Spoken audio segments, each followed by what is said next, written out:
Hi, I'm Will, and this is Thinky Boxes. Full disclosure, the Kingdom Hearts series is currently plugging a hole in my life right now. I'm balancing on the edge of a big lifestyle change, and well, the games are starting to feel like home. The reason I'm telling you this is because a little under 2 years ago, Undertale played a similar role in my life.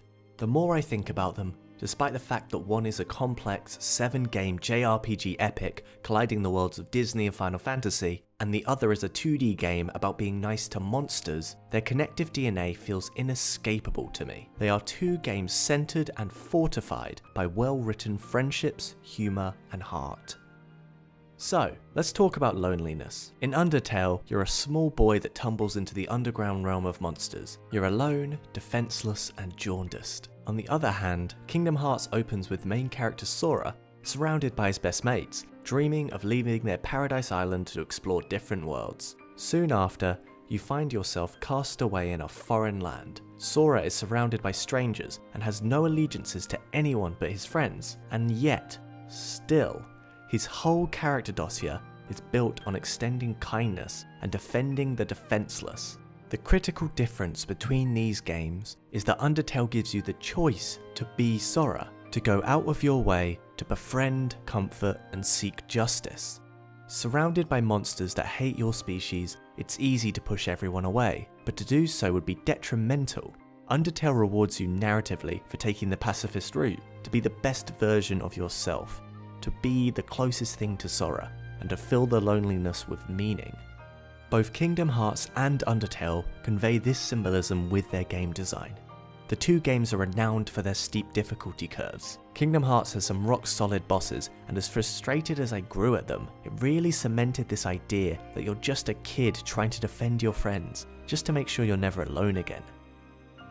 Undertale explains this concept best with its moral justification. The more violent and destructive your tendencies, the easier it is to distance yourself. The more you distance yourself, the less you will hurt.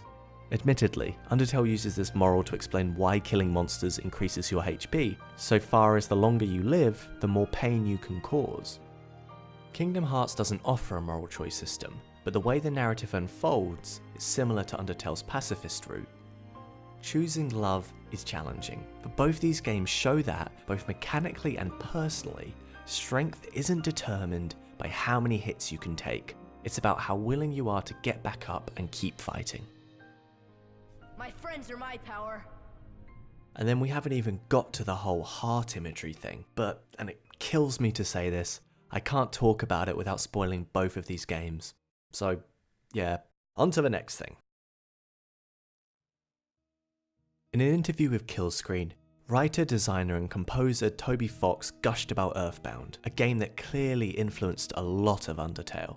He said, "What's compelling about Earthbound is that it's not only funny and strange, but also sincere and emotional." Funny, strange, sincere and emotional. In the Thinky Box's thesaurus, these are considered overused adjectives because they are the qualities I seek out in my favourite games. But with Kingdom Hearts and Undertale specifically, the humour, emotion and sincerity is contextualised by a grim and omnipresent state of affairs. The horror of being trapped underground in a hostile world that hates your kind, or the fearfulness of being washed ashore in an alien world, is diffused by the indomitable power of goofiness.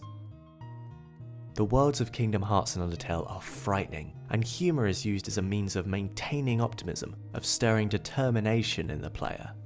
In Kingdom Hearts, when Sora, Donald and Goofy agree to form a trinity, they make a very important promise to each other, that wherever their adventures take them, there will be, and quote, no frowning, no sad faces. It's corny, but it's imbued with an innocent and infallible optimism that makes overcoming the tougher bosses in the game narratively enhanced. It feels good to do so well. And this positive thinking informs the humour that runs through both of these games. It's victimless fun and subverts the idea of what the mainstream consider funny games to be. If we look at games that are written with a sense of humour in mind, Saints Row, Duke Nukem, Brutal Legend, these games are fine, but, at least for me, fail to do anything but provide limp satire. Where Kingdom Hearts and Undertale excel beyond these, and the same can be said of the Monkey Island series, is finding the light within ourselves in our darkest moments, to laugh in the face of our own mortality.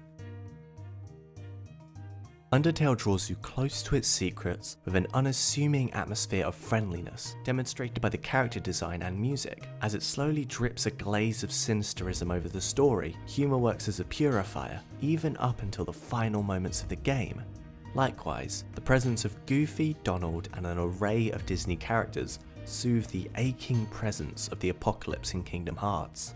This is partly informed by the presence of Disney's trademarked humour. In the early 1930s, when Disney was wearing up, they were among many studios trying to put a comic face on the Great Depression. This remained true up until and through the years of Kingdom Hearts. If the end of the world isn't a Great Depression, you tell me what is. Undertale faces similar stakes. NPCs, in all their frenetic and surreal glory, are constantly reminding you of how excited they are to sap the soul out of the human, which is you.